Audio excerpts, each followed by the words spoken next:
So, Bill, you're chasing a story about the shocking allegations coming out of Sayreville High School, specifically with their football team. But it seems that the story continues, and you've got more. What do you got? The town of Sayreville has been turned upside down, many still reeling from the revelation that there was a culture allegedly of sexual misconduct and hazing by upperclassmen of freshmen. The allegations are shocking. Basically, they would turn the lights off in the locker room. A freshman would be pinned to the floor as upperclassmen held him down. Then they would digitally penetrate him with a finger up his rectum. And then sometimes that same finger would be put in their mouth. And this allegedly was happening practically every day at the Sayreville locker room. So what's new right now in this criminal investigation is that it's been revealed that Penn State, infamously, as we all know, faced their own sex scandal. The head coach is now monitoring the situation in Sayreville because they've recruited the star player of the Sayreville football team. They've offered him a scholarship, and now that could possibly be in jeopardy. You guys know just as much as we do at this point.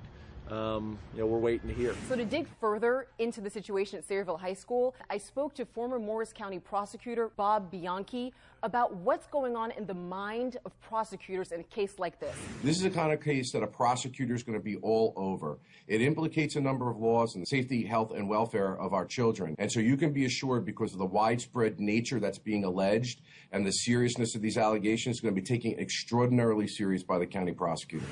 And also in terms of who was supervising these kids. Crimes that happen on school property can be the responsibility of school administrators because parents put their kids in school. It's the law, they have to, with the understanding that the school would keep them safe. So, Bill, I understand that the coach, even though now he's suspended, is still being paid. Despite the Sayreville High School football season being canceled, the coach is still receiving, according to published reports, $11,700. When I chased this, everyone that I spoke to, some on camera, some off camera, knew the situation. If that many people know about it, I mean, it's hard that a teacher wouldn't hear about this. In high school, I mean, rumors get around, and the rumors are flying. If these lewd acts were going on in the locker room, they were definitely trash talking out on the field, which is right in front of the coaches. Their ears are open. They either chose to ignore this, or they knew the information and tried to handle it on their own. And one of the stories that I heard was that the freshmen would race to the locker room to get in and out as fast as possible,